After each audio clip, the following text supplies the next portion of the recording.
বাংলাদেশে একটা জোকার আছে যেটার নাম অ্যাডলফ খান, যেটা মিথ্যাবাদী, একেবারে স্বৈরাচার মিথ্যাবাদী এবং ধান্দাবাজ, ভণ্ড, চাপাবাজ। এই ভণ্ড আমার এই ছাত্রীর কাছ থেকে টাকা নিয়েছে, টাকা মেরে খেয়েছে 35,000 টাকা। বলো কবে নিয়েছে? উনি আমার কাছ থেকে অ্যাডলফ ধান্দাবাজ, যেটা বাটপার। কয়দিন আগে যে আপনারা কাঞ্চন হলো দেখলেন, ছেলে মেয়েরা ধরে পিটাইলো এবং পরে 50,000 টাকা দিয়ে ছাড় দিয়ে তারপর চলে আসছে। এবং এর আগেও তার অনেক কীর্তি কারখানা আছে যে করেছে, সে টাকা নিয়েছে আমার ছাত্রী। সেকেন্ড টাইম আমি আপনাদের মাধ্যমে আমি ওকে সতর্ক করতে চাই, ও যদি নেক্সট টাইম আমাকে নিয়ে কোনো আজে বাজে কথা বলে আমি তাহলে কিন্তু তাকে ছাড়বো না, তাকে আমি তাকে নিয়ে আইনে ব্যবস্থা নিব। কিন্তু সে একটা টকশোতে আমাকে নিয়ে বলেছে, আমি বলে এই মানে যাত্রাপালা, মানে কি বলবো, আসল কথা কি, একে বলতে গেলে না আমার মানে মুখ অপবিত্র হয়ে যাবে। মানে এই যেটা নাকি জোকার বাংলাদেশ আমাদের মিডিয়াটাকে নষ্ট করে ফেলছে।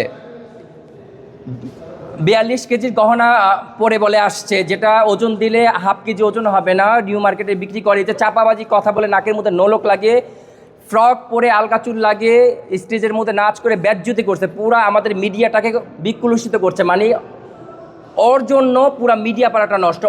ওর সাথে আমার ছবিটা যখন আপনারা দেন তখন আমি কিন্তু খুব রাগান্বিত হই। যখন আপনারা ওর কথা বলেন আমি কিন্তু খুবই রাগান্বিত হই, কারণ কি এর ছোটো লোক, লোয়ার ক্লাস, এটার সাথে আমার কখনই আমার পার্সোনালিটি যায় না।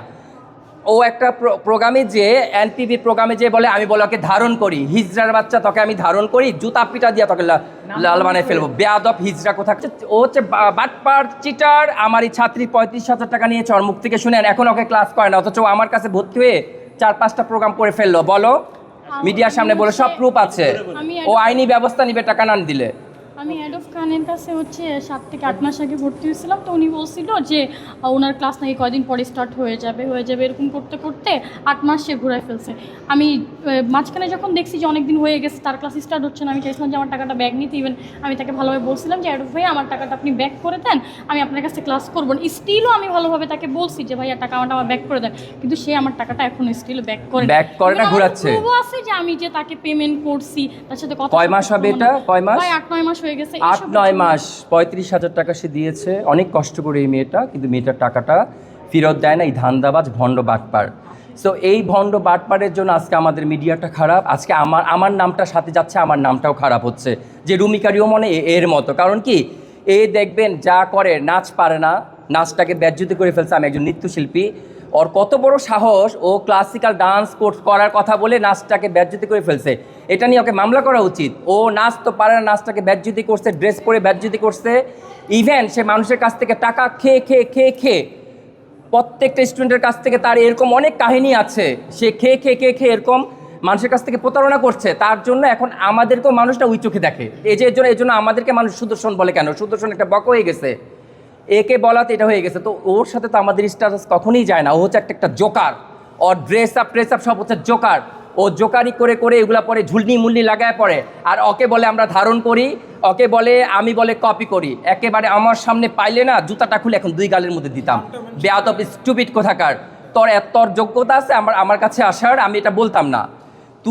তুই কিসের ডিজাইনার? সে কোনো, আমি আপনাদের কাছে একটা কথা বলি, অ্যাডলফ কোনো ডিজাইনার না। সে তার কোনো এডুকেশন শিক্ষা নাই। তা আপনারা একটু হাতিয়ে দেখেন, খুঁটিয়ে দেখেন, দেখবেন যে সে কোনো ফ্যাশন ডিজাইনার না, কোনো সে কোরিওগ্রাফার না। সে ভুলভাল হাঁটা শিখায় এবং ফ্যাশন মিডিয়াটাকে একদম নষ্ট করে ফেলছে। সে ডান পায়ে যাবে নাকি বাম পায়ে যাবে, সে কীভাবে মুভমেন্ট করবে, যা করবে কিচ্ছু হয় না তার। আমি ইন্ডিয়া, মহারাষ্ট্র থেকে শিখে আসার পর দেখলাম সে বাটপারি করে খাচ্ছে। সেকেন্ড টাইম নিউ মার্কেট থেকে, চাঁদনি চক থেকে কাপড় বানায় পড়লে সে ডিজাইনার হয় না। তো সে ওইখান থেকে এসে গজ কাপড় কিনে, 50 টাকা দামের গজ কাপড় কিনে ঝিলনি মিলনি বানায়া একেবারে পুরা ওই যে যাত্রা দেখছেন, যাত্রাদের মতো করে সব জায়গায় চলাফেরা করে। হ্যাঁ, আর এই জিনিসগুলো বলে নিজেকে ডিজাইনার বলে দাবি করে। আসলে অ্যাডলফ কোনো ডিজাইনার না, সে কোনো ডিজাইনার না। সো আমি আপনাদেরকে বি কেয়ারফুল করছি, সে কোনো ফ্যাশন কোরিওগ্রাফার না, সে কোনো ডিজাইনার না, সে আমাদের মিডিয়ার কেউ না। সে একজন প্রতারক। সে আমার ছাত্রীর কাছ থেকে টাকা নিয়েছে 35,000, এখনও সে দেয় নাই। এবং তার আরও পিছনে অনেক কিচ্ছা কাহিনী আছে যারা আপনারা ইতিমধ্যে জানেন।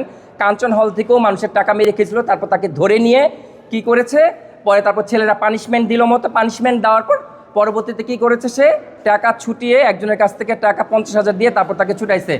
ওইখানে তাকে সাইজ করছে, এর আগেও তাকে সাইজ করছে। অনেক বড় একটা প্রতারক, ধান্দাবাজ। আর এই প্রতারক ধান্দাবাজের নামে কোনোদিন আমি আপনাদেরকে বলে দিলাম, আমার সাথে কখনো আমাকে সুদর্শন পুরুষ বলবেন না। সুদর্শন পুরুষ একমাত্র আল্লাহ রাসূল, ও না। আর ওর সাথে কখনো আমার ছবি আপনারা দয়া করে প্লিজ দিবেন না, কারণ ওর জন্য আমার স্ট্যাটাস ডুবে যাচ্ছে। আমি একাধারে একজন ইন্টেরিয়র ডিজাইনার, নাম করা বাংলাদেশের নাম কয়েকজনের মধ্যে একজন ইন্টেরিয়র ডিজাইনার। এবং আমার ডিজাইনার যারা দেখেছে, আমার ডিজাইনিং যারা জানে দেখে, বা আমার যারা কাস্টমার ক্লায়েন্ট তারা সবাই জানে কেমন আমি ইন্টেরিয়র ডিজাইনার, আমি কেমন তারা সবাই জানে। আমার কাজ কতটা পশ, কতটা ইউনিক, ওয়ার্ল্ড ওয়াইজ আমার কাজ চলে। ইভেন হচ্ছে আমি ফ্যাশন ডিজাইনিং নিয়েও লেখাপড়া করেছি, ফ্যাশন ডিজাইনিংয়েরও কাজ করছি। আমি মহারাষ্ট্র ইন্ডিয়া থেকে ফ্যাশন গ্রুমিংয়ের উপর ক্লাস করে আসছি। আর আমি ছোটোবেলা থেকেই তো নৃত্যশিল্পী, আমার বেজে হচ্ছে ভারতনাট্যম। তো ছোটোবেলা থেকেই আমরা কালচারাল মাইন্ডেড। হ্যাঁ, তো কিন্তু মাঝখানে এই বেয়াদবগুলা ঢুকে এসে এগুলো কথা বলছে। এই বেয়াদবটার জন্য পুরো আমাদের মিডিয়া ইন্ডাস্ট্রিটা কুশলিত হচ্ছে। তো এগুলো আমাদের রুখে দাঁড়াতে হবে।